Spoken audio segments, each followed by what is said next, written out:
You know that specific type of hunger where your stomach isn't just empty, it's actively trying to digest your own spine? That was me. That was my existence.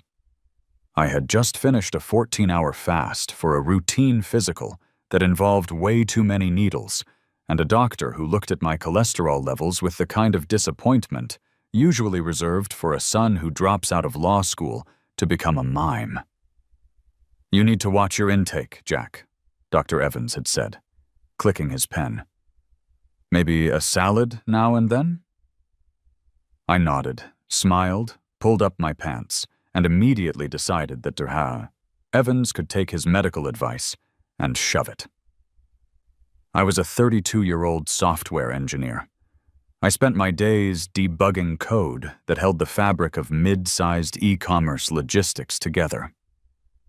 I had earned a cheat meal. No, not a meal, a feast, a gastronomic event. As soon as I got into my car in the hospital parking lot, I opened the DoorDash app. I didn't even need to browse. I knew exactly what I wanted.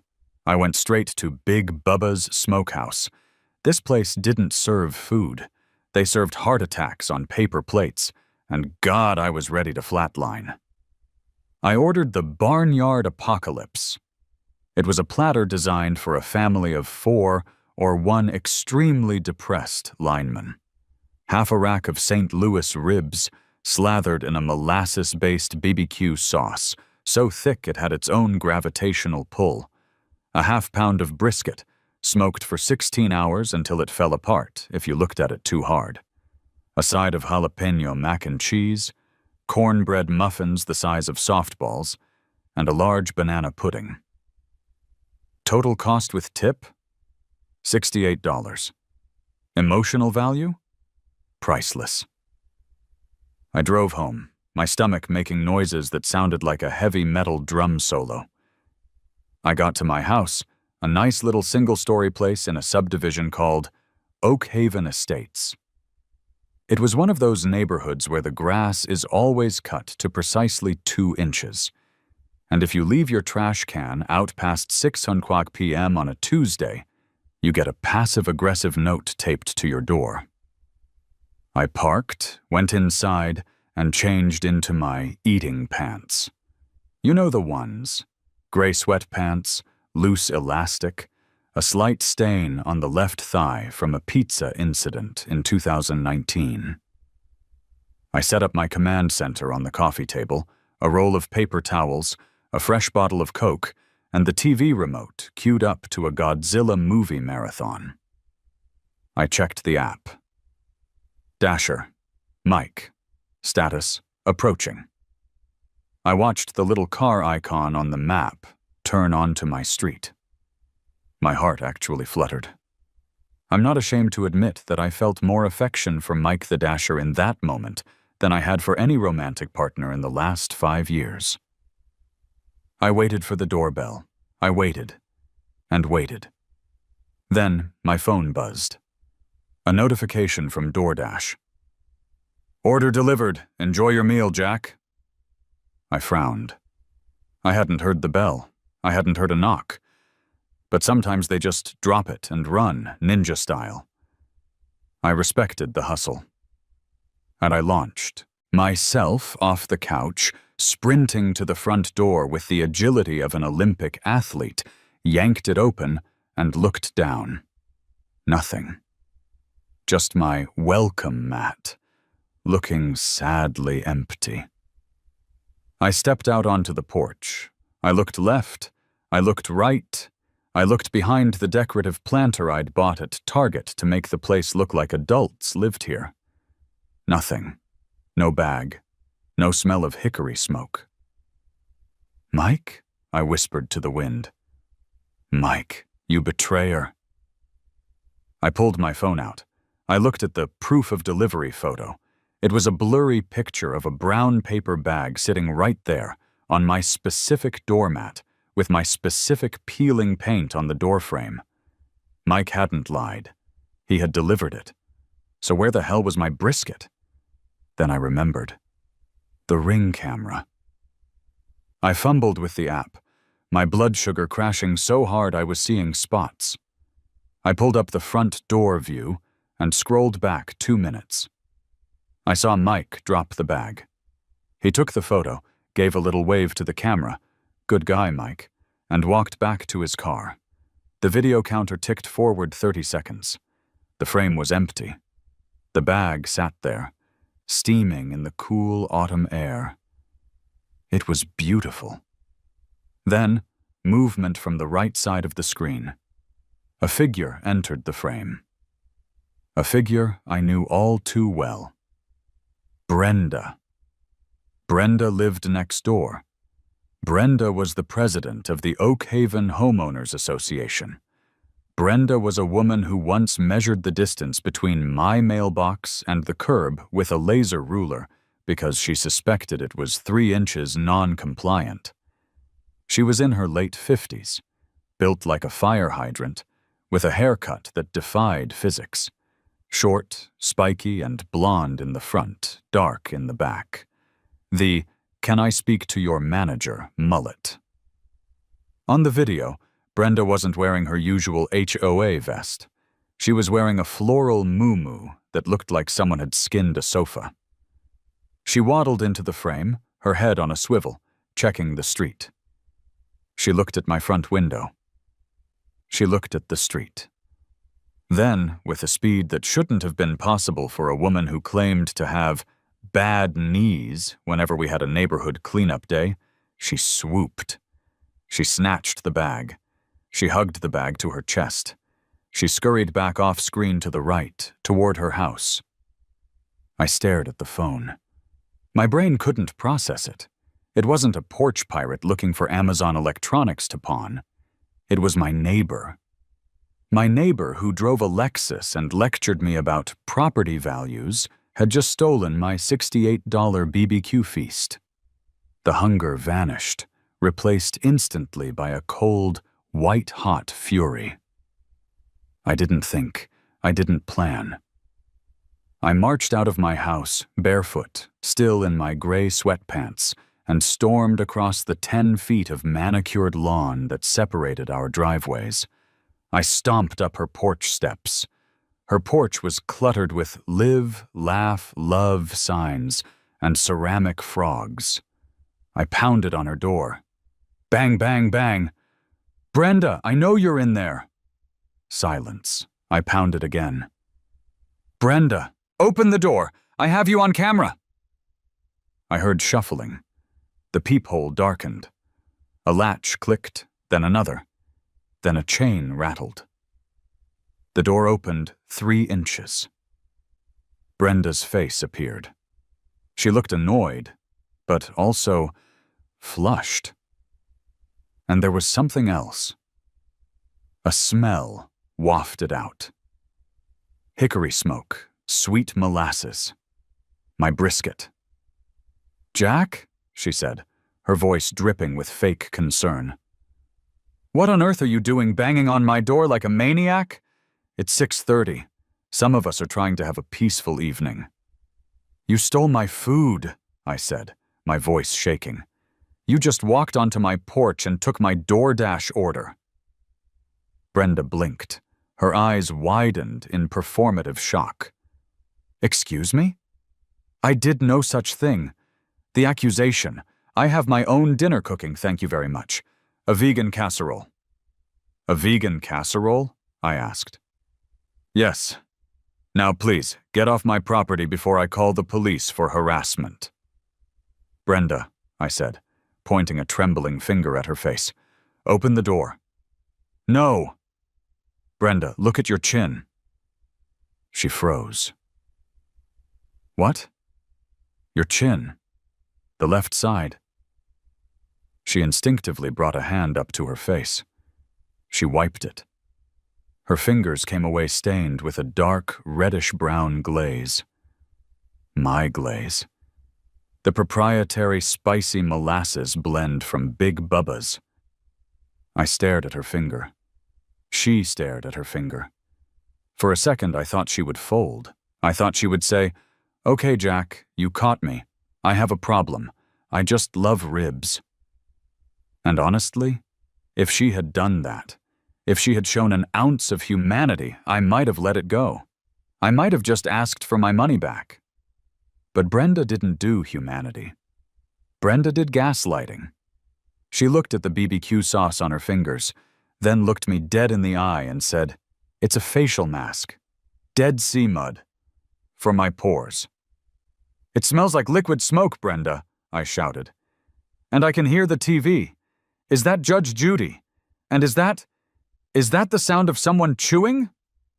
"My husband is eating celery," she shrieked. "Get away from me. You're erratic. You're probably on drugs.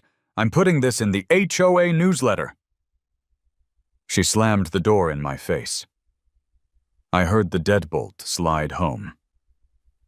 I stood there on her porch, staring at the wood grain, listening to the muffled sound of my TV show and the distinct crunch of my cornbread. I walked back to my house. I was vibrating. I went inside and sat on my couch. The empty spot on the table where the food should have been mocked me. Step 1. Documentation. I saved the Ring video. I downloaded it to my phone, my computer, and the cloud. I emailed a copy to myself. Step 2. The police. I dialed the non-emergency line. I knew it was a long shot, but theft is theft, right? "County Dispatch, Officer Miller speaking." "Hi," I said, trying to sound calm. "I'd like to report a theft. My neighbor just stole a food delivery off my porch." "Okay," the officer said, sounding like he was midway through a crossword puzzle. "Did you see her take it?" "Yes, I have it on video.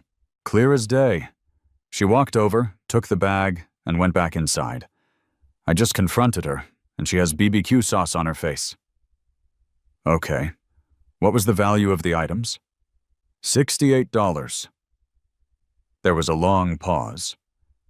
"Sir, I can send a patrol car out when one becomes available, but if she's inside her home and refuses to answer, we can't kick the door down for a side of ribs." "It was a full rack," I corrected. "And brisket." "Right. Look, without her confessing or us finding the evidence in plain view, it's a he said, she said situation with a video of a woman picking up a bag. She could claim it was her bag delivered to the wrong house. It's a civil matter. You can take her to small claims court." "Small claims court?" I laughed, a dry, hysterical sound. "For $60? It'll cost me more to file the paperwork." "I don't make the laws, sir. Do you want me to file a report for insurance?" "No," I sighed. "No, thank you, officer." I hung up. Step 3. DoorDash. I opened the support chat. "Bot. I'm sorry to hear you didn't receive your order. Let's get that fixed." It took 20 minutes of arguing with an AI, and then a human named Steve, who was definitely also an AI. But eventually I got a full refund and a $5 credit. "Great," I said to the empty room. "I have my money back, but Big Bubba's closes in 10 minutes. I checked the app. Big Bubba's Smokehouse, currently unavailable.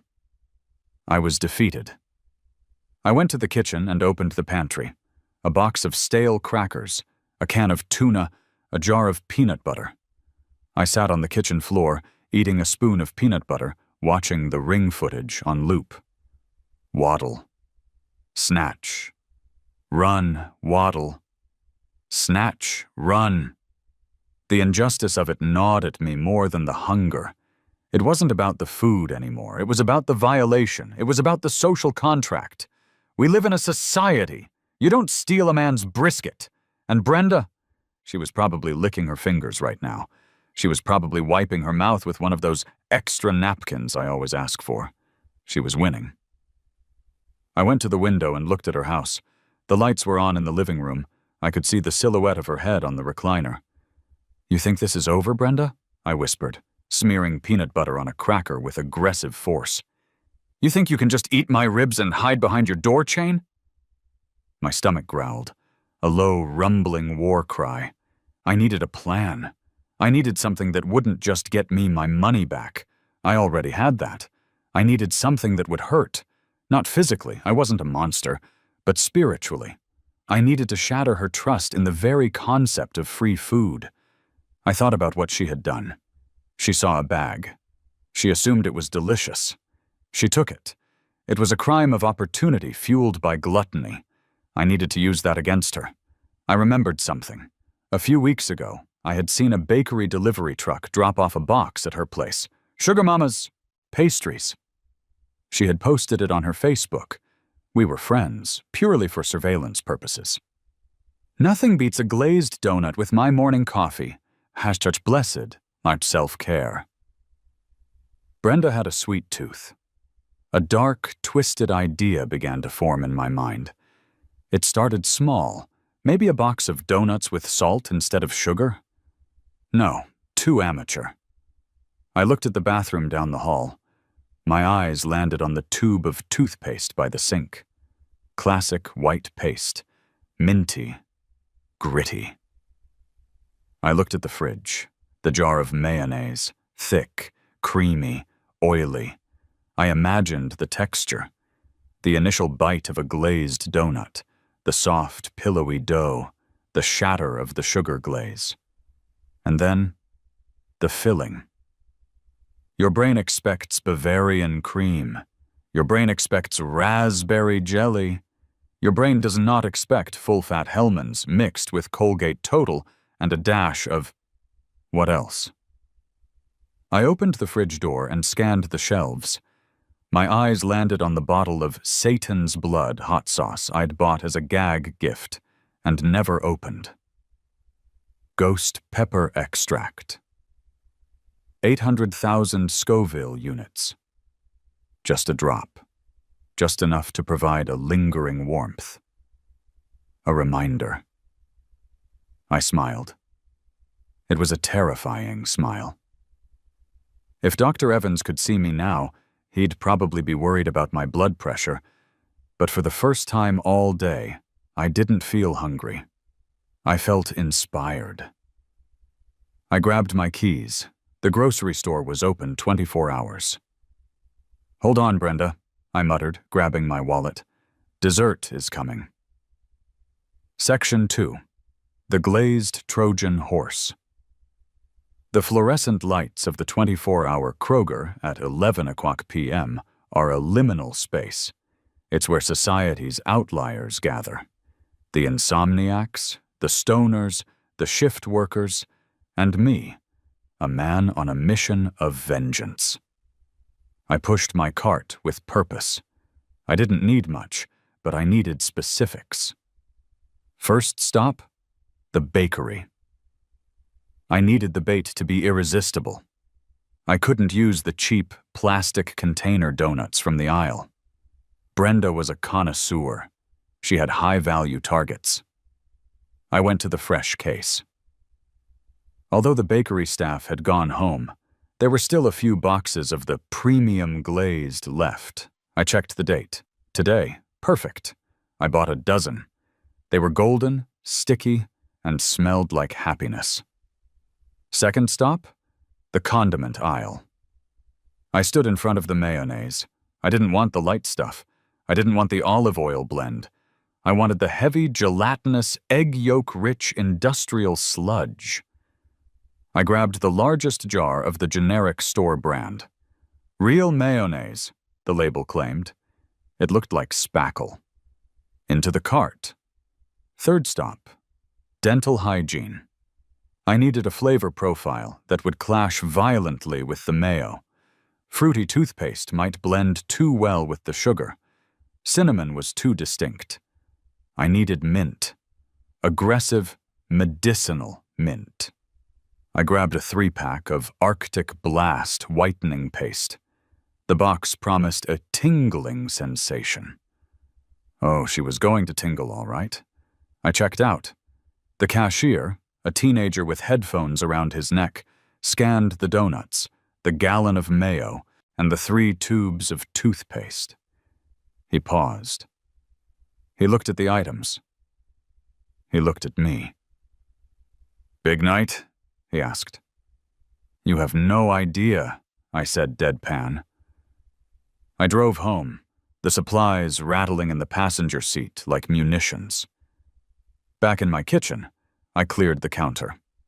I felt like Walter White, but instead of meth, I was cooking up gastronomic trauma.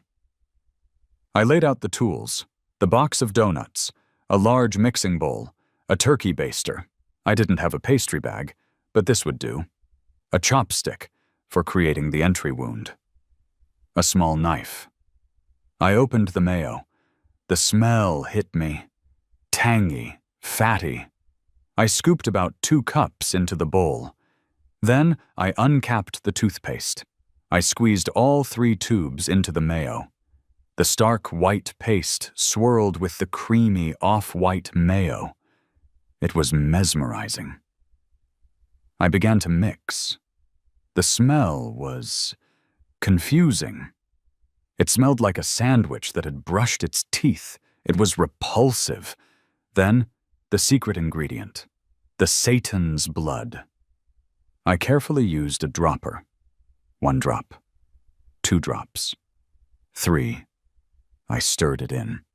The mixture didn't change color. It remained a deceptive, innocent white cream. Now for the surgery. I took the first donut. It was a beautiful yeast ring. I couldn't fill a ring donut easily, so I had bought the shells, the ones usually filled with raspberry or lemon, but these were the unfilled sugar buns the bakery sold for people who wanted to add their own toppings. I used the chopstick to poke a hole in the side of the donut. I wiggled it around inside, creating a cavity, pushing the fluffy dough aside to make room for the payload. I sucked up the mint mayo pepper slurry into the turkey baster.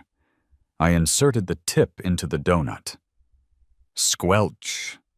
I squeezed the bulb. The donut grew heavier in my hand. It swelled slightly, pregnant with vengeance. I stopped just before it overflowed. I repeated the process. One by one, the 12 donuts were transformed from sweet treats into biological weapons. When I was done, I had a problem. The injection holes were visible. A small smear of white goo was leaking from the side of each one. Brenda was nosy. She might inspect them. I mixed a little powdered sugar and water in a cup to make a quick glaze. I carefully dabbed it over the holes, sealing them shut. They looked seamless. I placed them back in the box. I arranged them in neat rows. They looked delicious. They smelled like sugar. You had to get within 2 inches to smell the mint, and by then, it would be too late. Now, the delivery system. I couldn't just leave a Kroger box. That looked like groceries. I dug through my recycling bin and found a fancy paper bag from a local boutique bakery called La Petite Crème that I'd bought a croissant from weeks ago. It was heavy stock paper with gold lettering. I slid the box into the bag. I went to my computer and opened Word. I typed out a note in a fancy cursive font. Hi, Jack. We noticed you're a loyal customer, and we had some extras from a corporate catering event. Thought you might enjoy these, on the house. The team at La Petite Crème.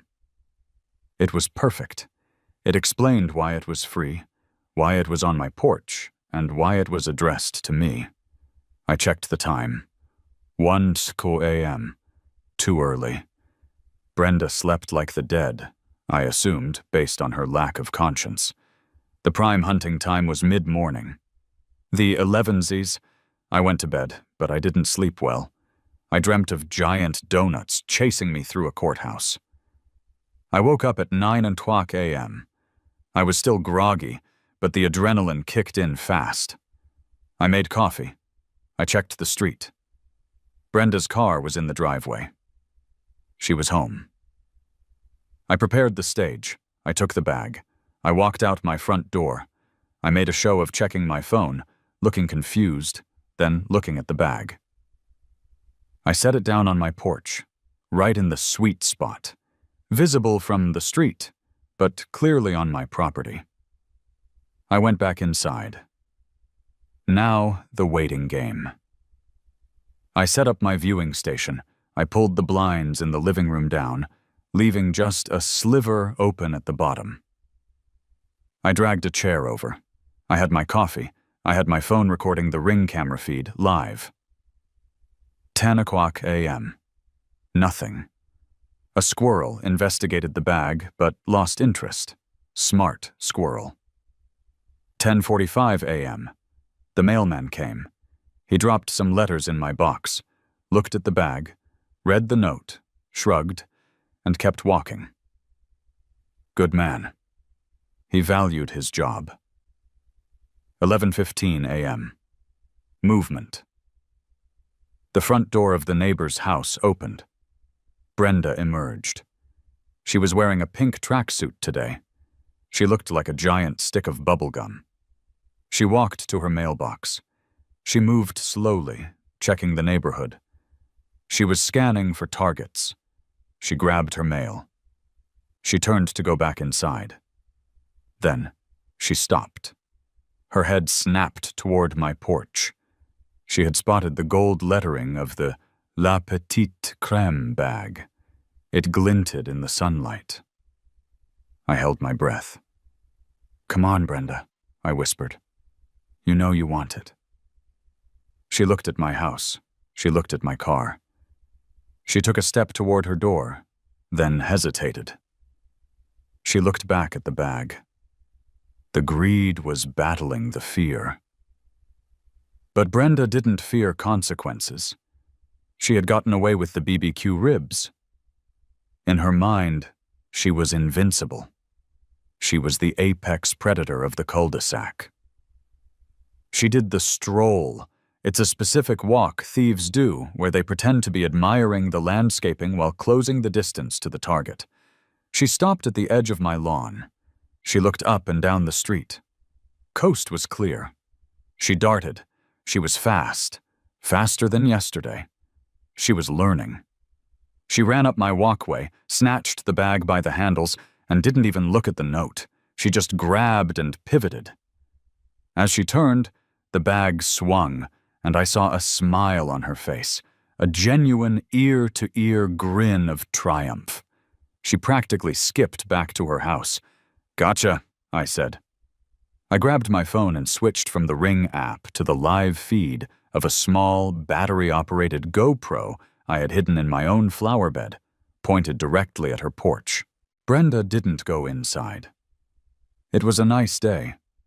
She sat down on her front porch swing. This was it, the main event. She placed the bag on her lap. She reached in and pulled out the box. She opened the lid. Even from across the yard, through a camera lens, I could see her eyes light up. She picked up the biggest donut, the one I had affectionately named Patient Zero. She held it up to the light. She admired the glaze. She opened her mouth, like a python unhinging its jaw to swallow a capybara. She took a massive bite. Nearly half the donut disappeared. I leaned forward, my nose touching the window glass. Chew, chew. Pause. The reaction was instantaneous. First, confusion. Her chewing slowed, her brow furrowed. Then, realization. Her eyes bulged. Then, rejection. She didn't just spit it out. She projected it. A spray of white goo and half-chewed dough erupted from her mouth like a geyser. Blarry! I heard it through the glass. It was a guttural, primal sound. She dropped the rest of the donut. She stood up, clawing at her tongue.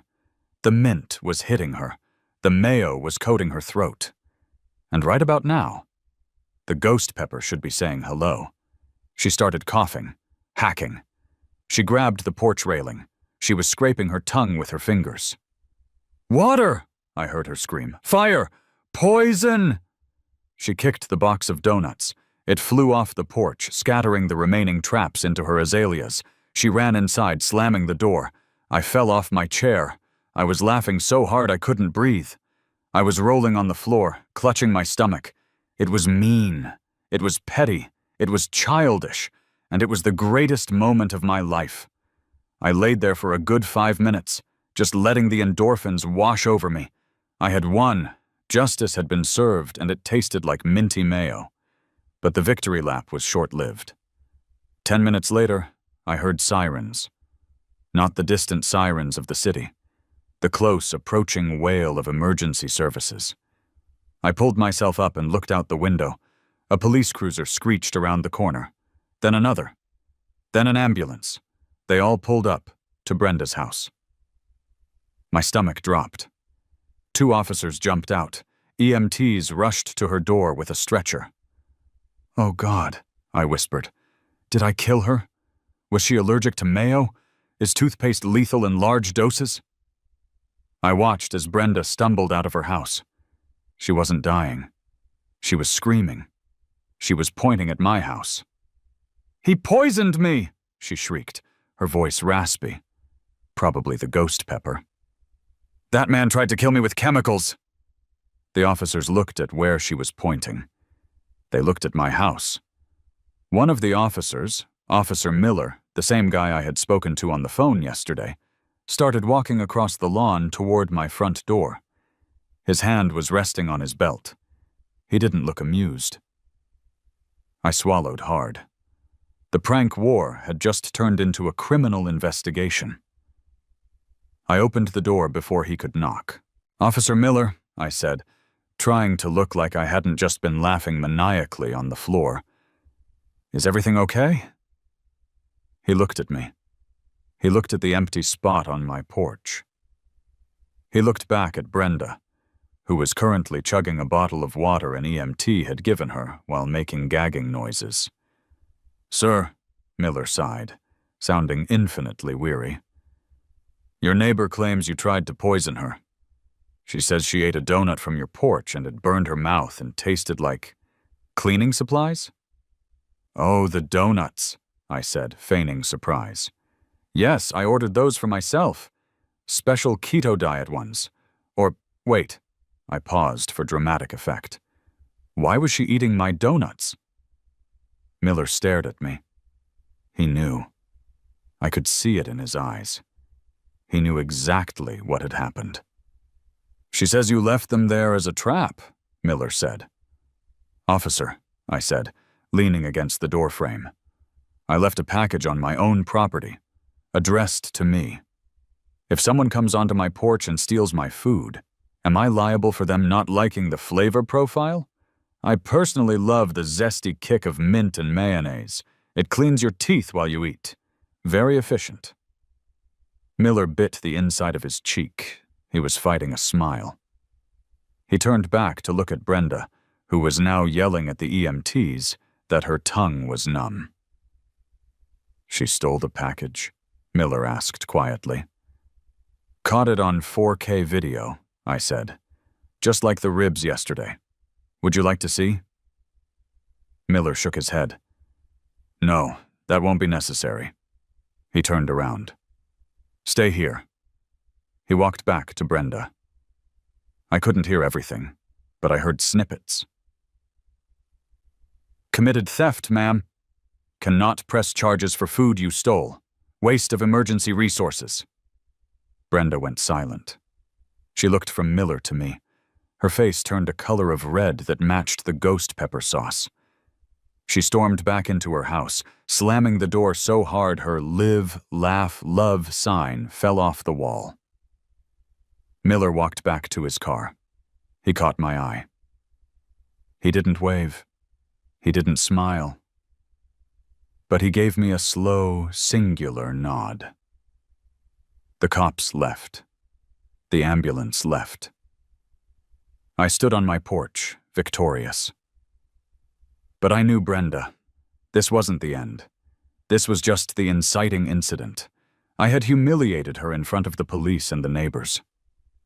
I had assaulted her taste buds. She wouldn't just take this lying down. She was going to unleash the full power of the homeowners association. And I needed to be ready. I looked at my empty porch. "I'm gonna need a bigger fence," I said to myself. I pulled out my phone and searched for local contractors. I needed someone who didn't care about permits, someone who hated HOAs as much as I did. I found a listing on Craigslist. Big Tony's Steel and Concrete. We build stuff that stays built. I hit dial. Section 3. The bite, the puke, and the police. Word count. Progress. We are roughly at 2,600 words covering Section 1 and part of Section 2. To hit the full 15,000 words, we need to significantly expand the detail of the war that follows. The next morning, the war began in earnest. I woke up to a piece of paper taped to my front door. It was bright orange. Notice of violation. Oak Haven Homeowners Association. Infraction, unapproved exterior modification, grease stain on porch. Fine, $50. Correction, required, immediate removal. I looked down. There was a tiny, microscopic smudge of mayonnaise on the concrete where the donut box had sat. She had come over in the night, probably with a magnifying glass to find it. I ripped the note down. Game on, Brenda. I waited for Big Tony. Tony arrived at 10 a.m. sharp in a truck that looked like it had survived a war zone. It was a Ford F-350, lifted, rusted, and covered in bumper stickers that said things like, "My other ride is your mom," and "Come and take it," with a picture of a nail gun. Tony hopped out. He was a mountain of a man. He wore a sleeveless shirt, work boots, and sunglasses that wrapped around his head. "You Jack," he grunted. "That's me," I said. "You said something about a Karen problem?" "The worst," I said. "She steals packages. She weaponizes the HOA. I need a solution." Tony looked at my porch. He looked at Brenda's house. He spit on the ground. "I hate HOAs," he said. "Last one tried to tell me I couldn't park my work truck in my own driveway because it was unsightly. I poured concrete into their community pool drain." I knew immediately I had found my soulmate. "Here's the plan, Tony," I said. "I don't just want a lockbox. I want a fortress. I want a steel cage bolted to the concrete that requires a thumbprint, a retinal scan, and a blood sacrifice to open. And I want it to look aggressive." Tony grinned. "I can do aggressive. We got some leftover steel plating from a bank job. We can weld you a secure delivery receptacle. Bolt it down with industrial anchors. She tries to move it, she'll tear the porch off the house." "Perfect," I said. "But there's a catch. The HOA rules say all exterior additions must be aesthetically harmonious with the home." Tony looked at my house, beige siding. He looked at the steel plating in his truck, industrial gray. "I got a can of beige spray paint," he said. "We'll make it harmonious." We got to work. Or rather, Tony got to work. I mostly stood around holding tools and feeling inadequate while Tony wielded a welding torch like a paintbrush. The noise was incredible. The grinding of metal, the pounding of hammers. Brenda came out within 5 minutes. "What is going on here?" she shrieked from her lawn. "You can't do construction on a Sunday." Tony lifted his welding mask. He looked at her. He didn't say a word. He just revved his angle grinder. Brenda covered her ears and retreated. By noon, it was done. It was hideous. It was a 3-foot by 3-foot steel cube bolted to the concrete next to my door.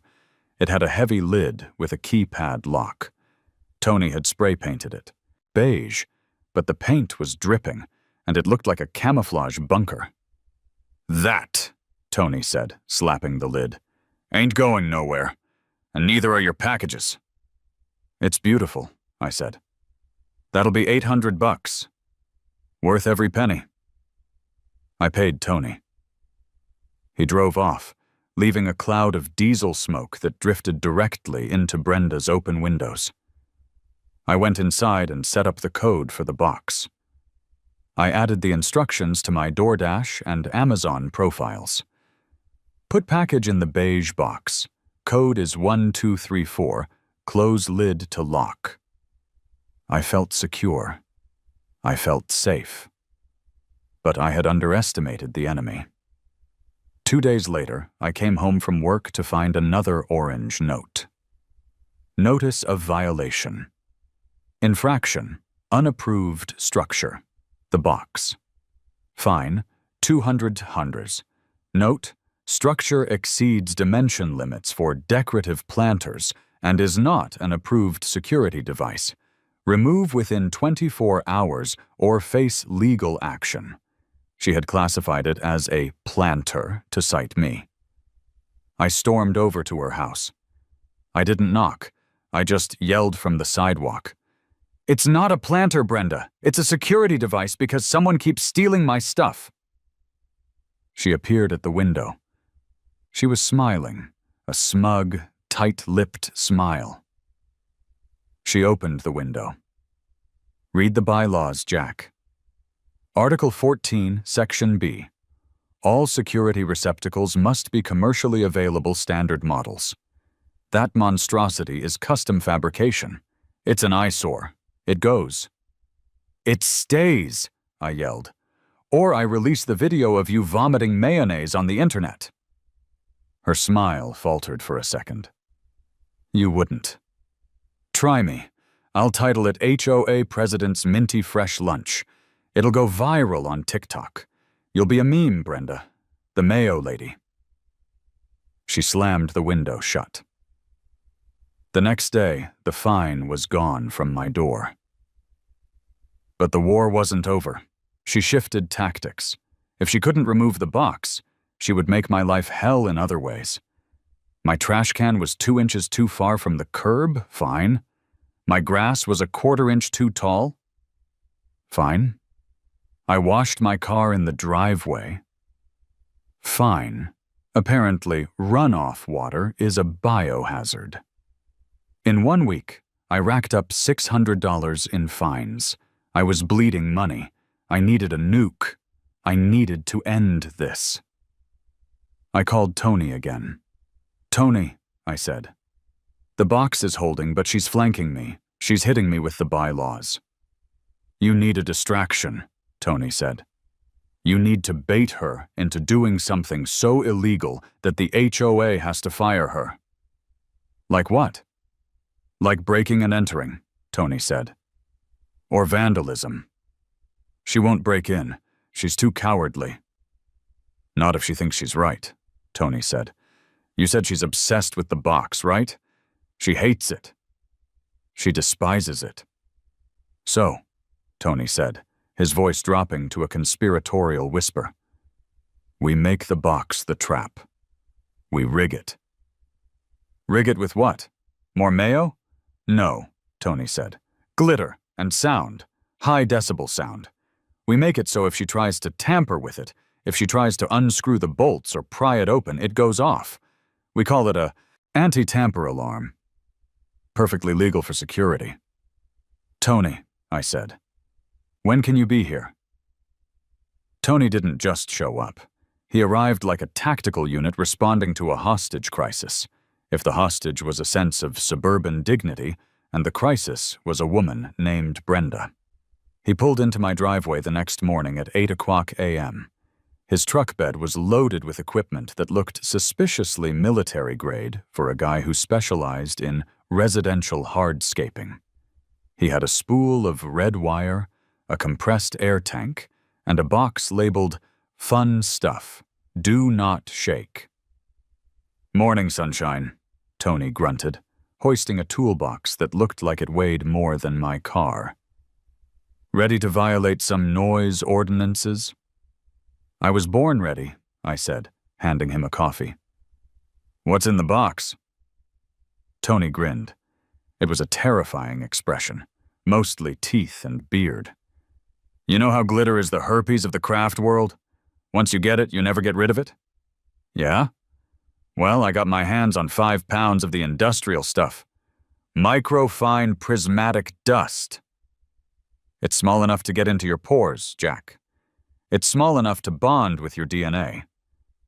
If Brenda gets hit with this, her great-grandchildren are going to be born sparkly.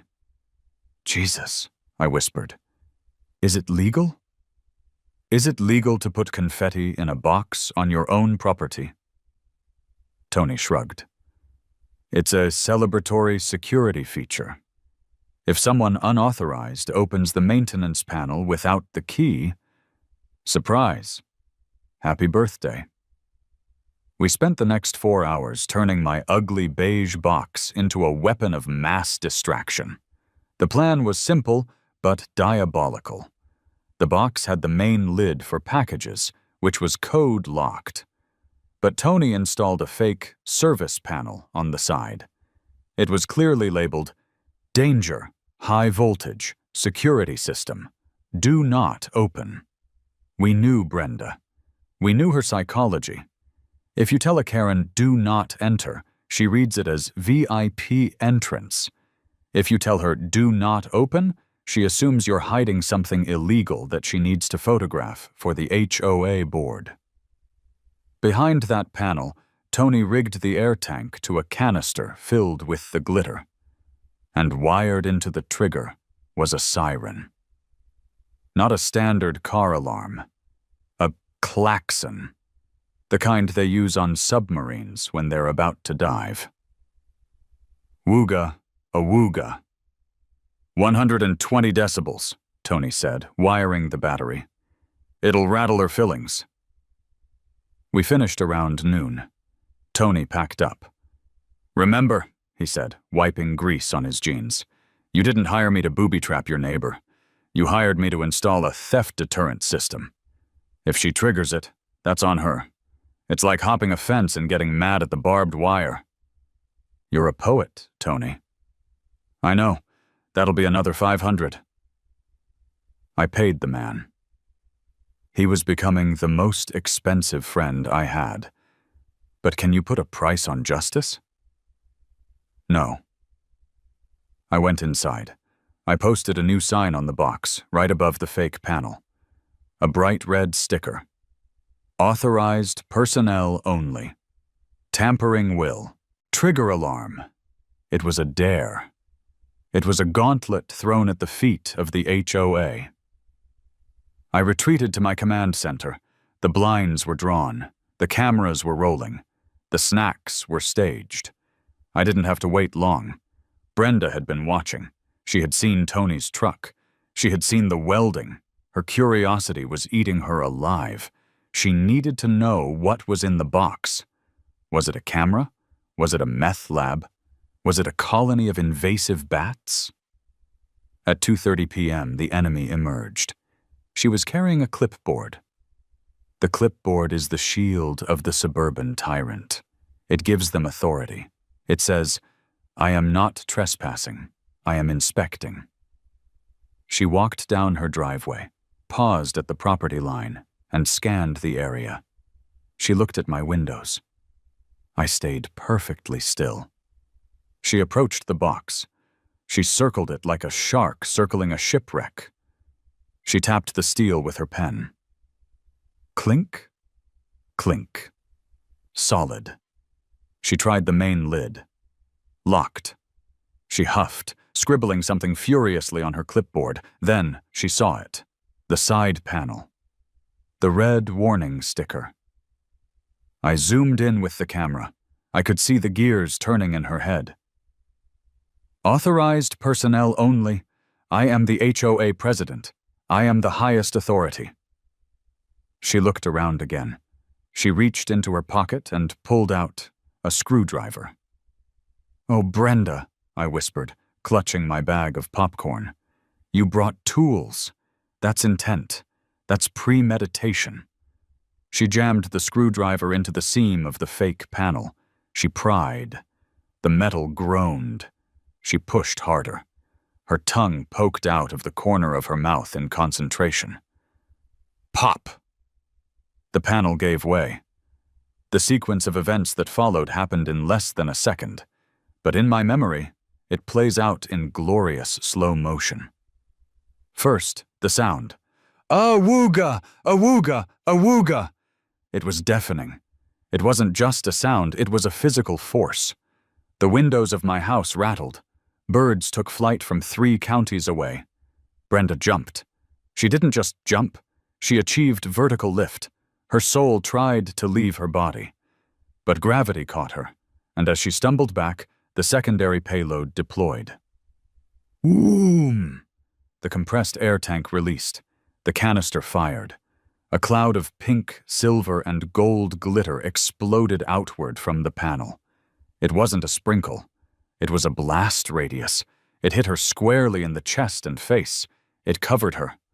She stood there for a split second, a shimmering disco ball statue of shock. Then she screamed, "Ah, my eyes, I'm blind! Help! Terrorism!" She flailed. She swatted at the air. She spun in circles, the siren still blaring awooga, awooga, like we were under attack by a U-boat. She tripped over her own feet and landed in my bushes. I hit the stop button on the siren remote I was holding. The silence that followed was heavy. Then the wailing began. "I'm sparkling! Get it off! Get it off!" I walked out the front door. I put on my best, concerned neighbor face. "Brenda!" I yelled, rushing over. "Oh my God, are you okay? Did you try to service the security unit? I put a sign up. It's high voltage." She crawled out of the bush. She looked like she had lost a fight with a drag queen. Her hair was silver. Her face was pink. Her eyelashes were gold. "You!" she screeched, pointing a glittery finger at me. "You bombed me!" "Bombed you?" I gasped. "Brenda, that's the anti-theft marking system. It's designed to identify intruders. Why were you unscrewing my panel with a screwdriver?" "I was inspecting it for code violations," she yelled, spitting glitter. "With a screwdriver? On private property? Brenda, that looks like burglary tools to me." "I am calling the police," she screamed. "I am calling the FBI. I am calling the Navy SEALs." "Go ahead," I said, crossing my arms. "I'll wait." She stomped back to her house, leaving a trail of pixie dust on the sidewalk. The police arrived 20 minutes later. And wouldn't you know it? It was Officer Miller again. He pulled up to the curb. He stayed in his car for a full minute, head resting on the steering wheel. I saw him take a deep breath.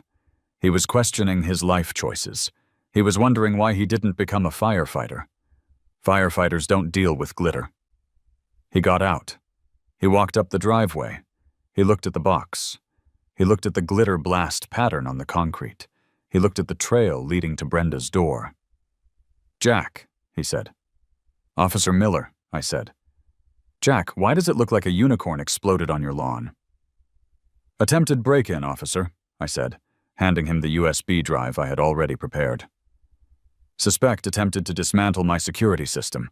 The system deployed a non-lethal marking agent to identify the perpetrator." Miller took the USB drive. He looked at it. "A marking agent?" "Glitter," I admitted. "Microfine." He looked at Brenda's house. She was standing in her doorway. She had tried to wash it off, but water just spreads glitter.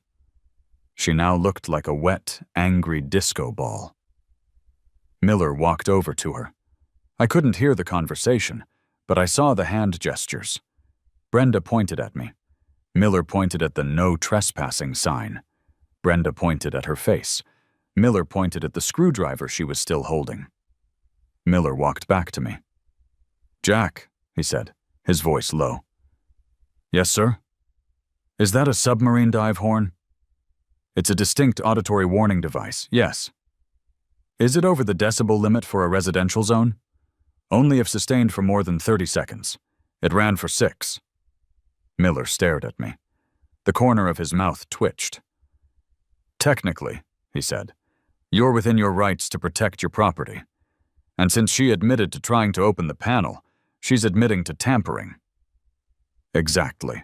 However, Miller said, leaning in, if I have to come back here one more time, Jack, I'm going to find a reason to cite you for disturbing the peace. Do we understand each other? Crystal clear, officer. Good. And, Jack? Yeah? Nice shot. He got back in his car and left. I thought I had won. I thought this was the checkmate. But I forgot one thing. Brenda wasn't just a neighbor. She was an institution. And institutions have lawyers. 2 days later, I received a letter. Not a sticky note. A certified letter on heavy bond paper from the law firm of Dewey, Cheatham, and Howe.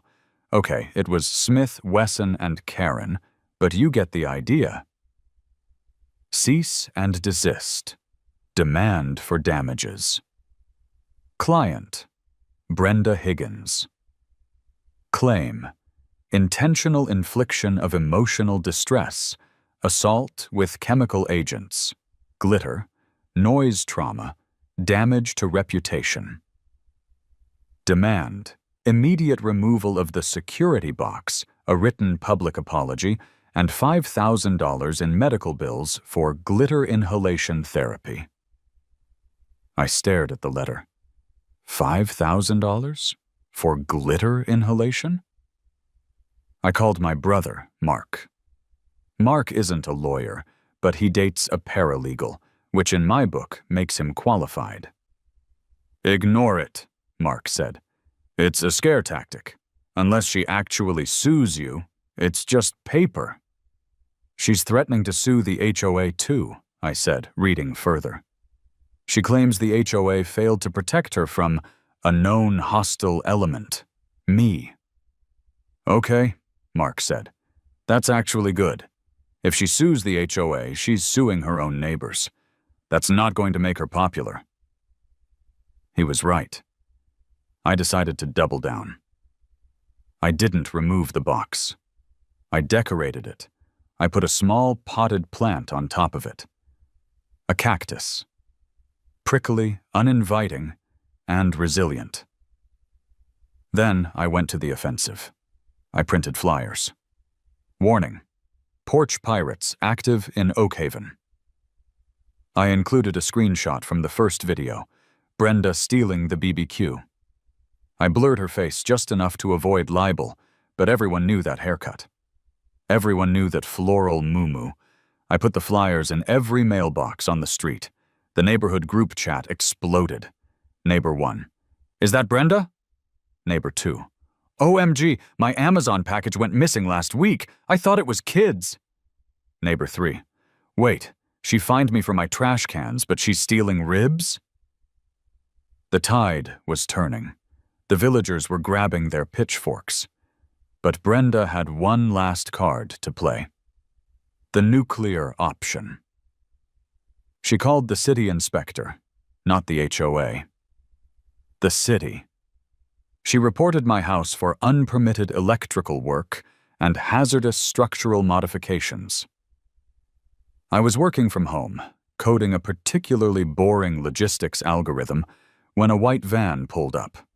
A guy in a hard hat and a safety vest walked up. He didn't look like Tony. He looked official. He looked like he had a clipboard and knew how to use it. Mr. Thompson? He asked. That's me. I'm Inspector Davis, City Building Code Enforcement.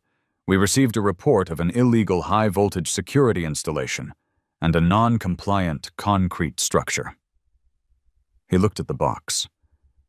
Is that glitter? He asked, squinting at the pavement. Long story, I said. Look, it's just a lockbox. It's battery-powered. 12 volts, like a car, battery. The report says it's wired into the mains and poses a fire hazard. The report is a lie filed by a vindictive neighbor who stole my brisket, I said flatly. Davis blinked. Stole your brisket? And ribs. Man, Davis shook his head. People are crazy. Mind if I take a look?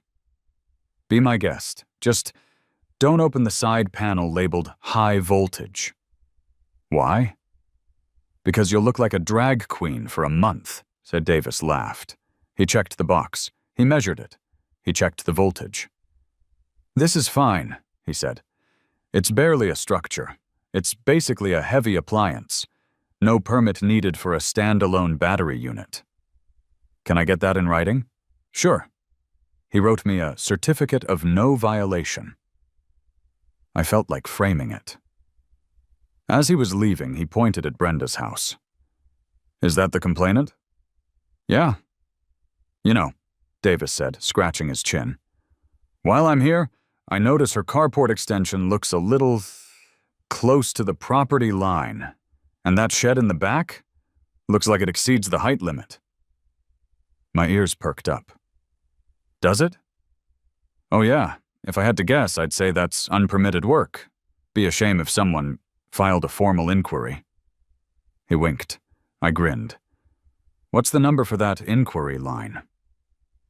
The fallout from my call to the city was immediate and catastrophic for Brenda. Inspector Davis didn't just look at her shed. He looked at everything.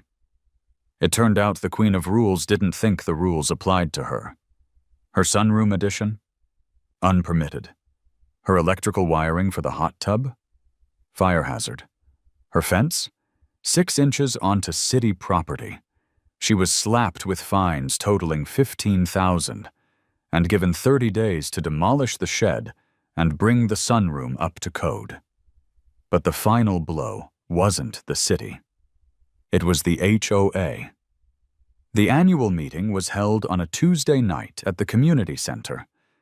Usually these meetings were attended by Brenda, the treasurer, her friend, and maybe one guy who just wanted free cookies. Tonight, it was standing room only. The flyers had done their work. The glitter bomb story had circulated. The rumors of her city fines were spreading like wildfire. I walked in. The room went quiet. Brenda sat at the head table. She was wearing dark sunglasses indoors. I assumed it was because her eyes were still sensitive from the glitter, or maybe she was trying to hide the shame. Order! She banged her gavel. Order! We have a lot to get through. First item, the issue of unsightly security boxes. Objection! Yelled Mrs. Gable from 3 houses down. Mrs. Gable was 80 years old and tough as nails. We're not here to talk about boxes, Brenda. We're here to talk about my missing knitting supplies. And my protein powder, shouted the gym bro from the corner. And my ribs, I added, raising my hand. This is out of order, Brenda shouted. You are all out of order. I move for a vote of no confidence, I yelled. The room gasped. This was a coup. You can't do that, Brenda stammered. I am the president. Not anymore, said the treasurer, a quiet man named Gary. He stood up. Brenda, I saw the video. Jack sent it to the board members. You stole the food. And you used HOA funds to buy that gavel. The room erupted. Embezzlement. Thief. Glitter face. Brenda stood up. She was trembling. She looked at the angry mob of neighbors. She looked at me, standing in the back, smiling. She slammed the gavel down one last time. It missed the strike plate and hit her water pitcher, knocking it over. Water spilled into her lap. It was the perfect slapstick ending to her reign of terror. I resign, she screamed. You people don't deserve me.